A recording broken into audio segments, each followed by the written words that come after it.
Coming up on today's San Francisco 49ers report, with the legal tampering period for NFL free agency getting underway on Monday, we're talking some Niners free agency rumblings on Chris Jones, Odell Beckham Jr., as well as Bobby Wagner. And I understand that a lot of people are still distraught over that Niners loss to the Kansas City Chiefs in Super Bowl 58.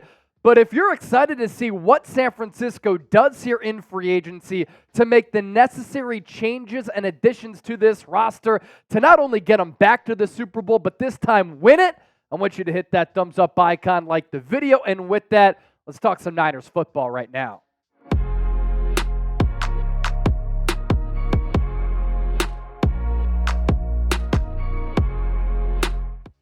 I'm Chase Sr. Thank you so much for being here with us and spending a couple of moments with us on this beautiful Thursday. Today's 49ers report is sponsored by Roan. I'm wearing their commuter polo right now.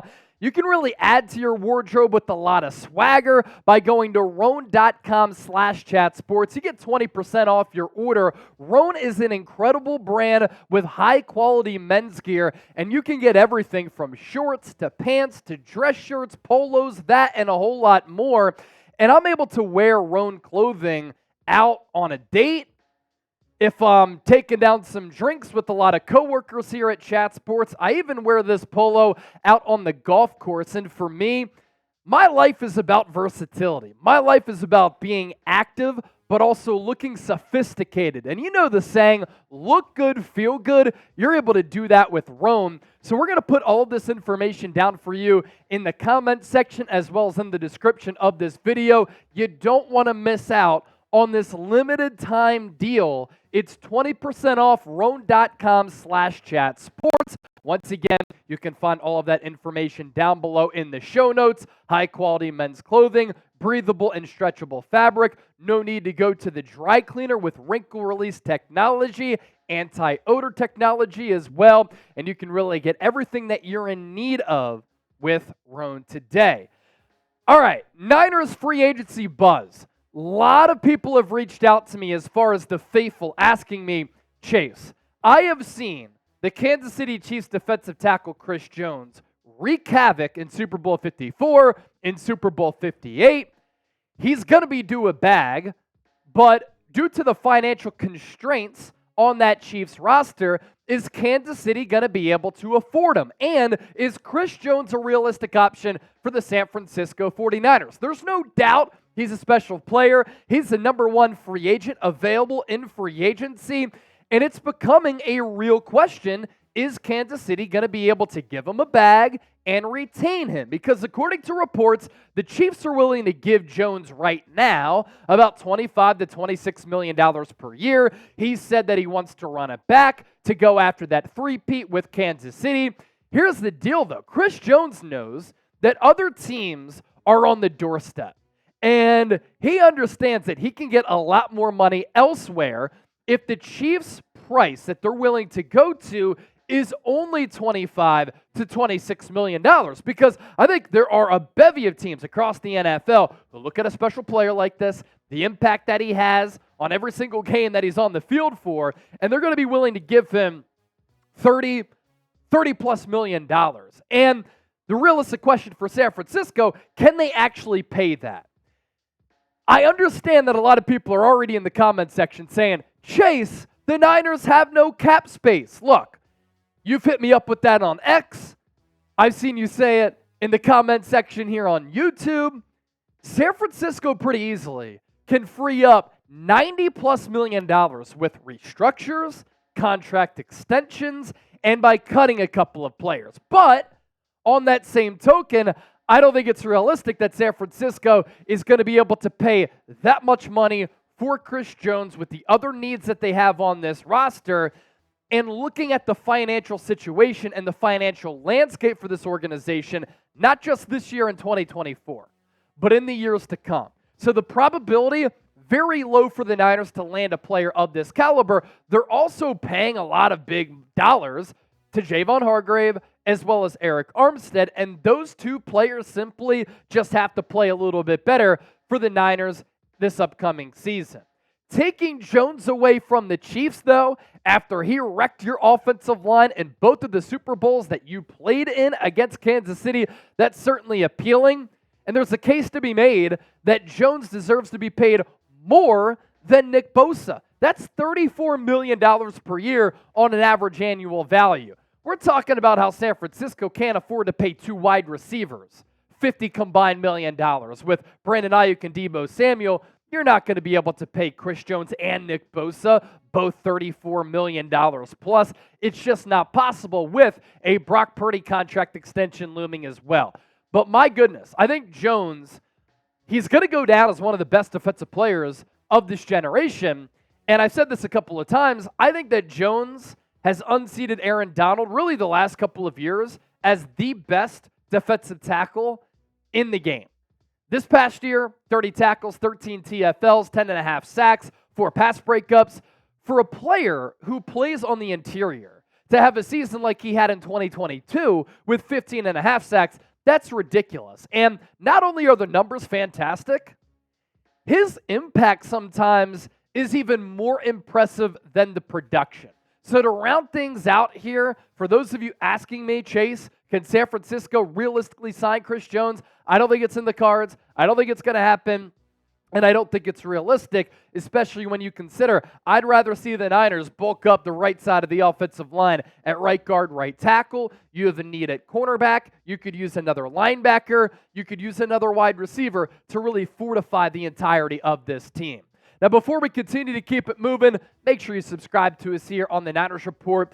We're the largest independently run Niners channel on YouTube for a reason, because we give you informative, entertaining, insightful, and thought-provoking Niners content.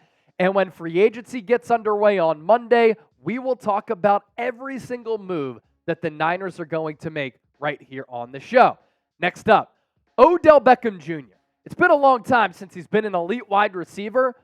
Could he come to San Francisco? Josina Anderson with this one. I think the Chiefs, Niners, Jets, Rams, or returning to the Ravens, 5 good landing spots for Odell Beckham Jr. on mutually agreeable terms, in my opinion. The first thing is getting Odell more involved in the offense and also carving out his role. I know this from covering him since his rookie year, but when it's pressure time in the postseason and it's down and gotta have it type of territory, he'll catch the pressure ball like he did to earn himself a ring in LA. I know that because I've seen him before. And speaking of LA, I'm glad that Josina Anderson brought that up.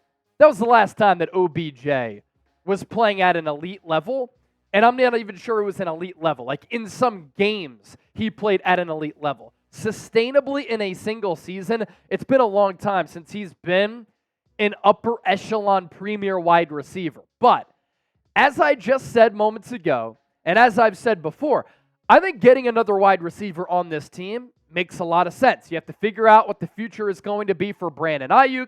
Do you want to keep Deebo Samuel long term? And then in free agency for the Niners here, Jawan Jennings, Ray McCloud, and Chris Conley are free agents. So I think the Niners could use another wide receiver. And I think OBJ out of the slot, that could be a mismatch for opposing defenses that the Niners would be able to exploit. Still has some quickness, always has had good and strong hands, but I think if the Niners do want to have another wide receiver join this roster, I think the best path in doing that is just addressing wide receiver in the NFL draft. You get a younger player who's very affordable, who you can really groom and develop over the next couple of years. The Niners in Indianapolis last week from the NFL Scouting Combine, they had formal meetings with all of these wideouts who are all different players and are all going to go at different moments in the upcoming draft at the end of April. Xavier Worthy, fastest man in the history of the Combine. Brian Thomas has great size, yet he still ran a 4.4. Troy Franklin is a blazer. Xavier Legette, he's 220 pounds and ran a sub-4.5 40-yard dash. And then you have Brendan Rice, the son of Jerry Rice, who is going to go in the middle rounds, but he's an option for the Niners if they don't dress a wide receiver until late day 2 or even on day 3. With Odell Beckham Jr., a couple of things that you have to think about here. Injury history, a lack of production with an increase in those injuries, and then the antics too. And I've always said this since I've been coming up in the sports broadcasting industry. I'm willing to take chances on players, and I'm willing to deal with some of the antics if that results in wins and that results in you having a really special athlete, player, and person on your roster. I do believe that a lot of these players sometimes are really misunderstood because people see them freaking out. Oh, they're freaking out on the quarterback. No, it's not always the case. They just want to win, and they're uber competitive, just like I'm uber competitive here at Chat Sports. I'm going to be frustrated if I don't give you my best shows day in and day out. As for what OBJ did this past year with Baltimore, the passing attack for the Ravens continues to be a little bit up and down, although I thought Lamar Jackson this year had his best semblance of weapons around him that he's had in his NFL career. OBJ, not a bad season by any means, but targeted 64 times, 35 catches, so only about half of those targets he actually caught, 565 yards and just 3 touchdowns. The good, 16.1 yards per reception. But again, it's the injuries, it's the declining production. Look at what he's done in his last 4 years. It is now March 7th of 2024. The last time that OBJ had more than 1,000 yards was all the way back with the Cleveland Browns in 2019. That was a long time ago. It's about to be 5 years ago. So that's a little bit of an issue here. I thought he played really, really good football in 2021 after the Los Angeles Rams traded for him in that move with the Cleveland Browns. He was good in the playoffs, and then unfortunately for him, he tore his ACL in the Super Bowl and did not play all of 2022. What would you do? OBJ for yes, you'd sign him. No BJ for no. Let me know down in the comment section. As always, join the conversation down below. Lastly, Bobby Wagner. Could the Niners realistically sign him? I actually would be in on this move, and there is some chatter that this could happen. Why? A couple of reasons. Played under new Niners defensive coordinator Nick Sorensen in Seattle. Sorensen just hired former Seahawk linebacker KJ Wright onto the defensive staff as an assistant. And think about what the situation is within the linebacking room for the Niners. Dre Greenlaw tore his Achilles in February. I know we talked about the report from Dr. Kenneth Jong that maybe Greenlaw could be back for week 1. You simply cannot bank on that. You can't count on that given the severity of what an Achilles tear is. So I think among all of these needs on this Niners roster, linebacker is another one. And Bobby Wagner is still playing well, and he'd be very affordable. You have Fred Warner, all-pro, best off-ball linebacker in the NFL right now, and Dre Greenlaw is one of the best. It's not like you're paying a bunch of money to the linebacker position, so you could be willing and you're able to give Bobby Wagner some dough. Fred Warner making $24 million per year or this year. Dre Greenlaw coming in at 9.6. And then after that, like if the Niners thought anything of Curtis Robinson, he'd get more playing time. He hasn't. And then D. Winters, Jalen Graham, 2 of your late round picks from a year ago at a TCU and Purdue. I liked what they did in the preseason last year. They're fast. They have quickness. But you'll take Bobby Wagner over those young players because you know what you're getting in Wagner. So why it makes sense to kind of summarize this talking point here, Wagner can still play at 33 years old, and he's not going to cost a lot of money. And talking about him still being able to play, he's defying Father Time right now. For the Seahawks in 2023, 183 tackles, 11 TFLs, 3.5 sacks, 3 pass breakups, continues to be a pretty good all-around linebacker despite him getting a little bit older. Now, he did allow a completion rate of 82%. Not ideal, but do those numbers go down when you're playing alongside Fred Warner? I think so, because Fred Warner elevates his teammates.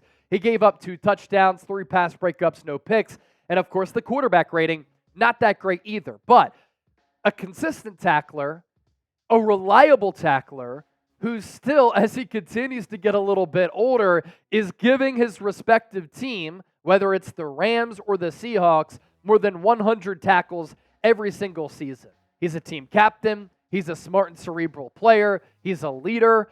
The boom and the physicality that he brings to the linebacking room alongside Fred Warner, I think would be a lot of fun to watch. I think it could happen. keep an eye out for it. We'll cover it, obviously, if it does go down.